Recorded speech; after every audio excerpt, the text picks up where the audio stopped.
আসসালামু আলাইকুম এভরিওয়ান। আজকে আমি গরুর মাংস রান্না করেছি। গরুর মাংসটা আজকে আমার বাসায় গেস্ট এসেছে, এজন্য আমি অনেক তাড়াহুড়ো করে কিভাবে রান্না করব।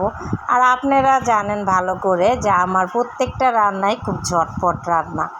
আমি এত স্লোভাবে রান্না করতে পারি না, আমার তাড়াতাড়ি রান্না করতে খুব ভালো লাগে। এখানে আমি জিরাটা টাটকা বেটে দিলে অনেক স্বাদ লাগে। আর যেহেতু গরুর মাংস, যে কোনো মাংসের ভিতরেই টাটকা মশলা বেটে দিলেই ভালো লাগে। এখানে আমি হাতে মেখে তারপর রান্না করব। এখানে একে একে পেঁয়াজ কেটে দিয়েছি, হলুদ, মরিচ, লবণ আর একটু ঝালটা আমি আজকে একটু বেশি দিব, কারণ আমার বাসায় আর এই যে এখানে জিরাটা যে বাটা, এখানে আমি জিরার পাটা ধোয়া পানিটাও দিয়ে দিয়েছি, দিয়ে একসঙ্গে আমি বসিয়ে দিয়েছি।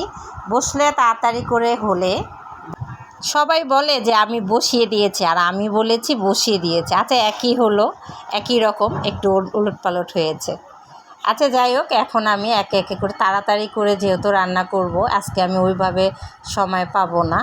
যেহেতু এখন আমি ঝটপট করে দিব, সে আমার মেহমান চলে যাবে, তাকে আমার অনেক খাওয়ানোর ইচ্ছা, যেহেতু আমাকে খাওয়াইতেই হবে। তাড়াতাড়ি করে কষানো টষানো বাদ দিয়ে তারপরও মেহমান বলতেছে, ওফ, সেই স্বাদ হয়েছে, এত স্বাদ।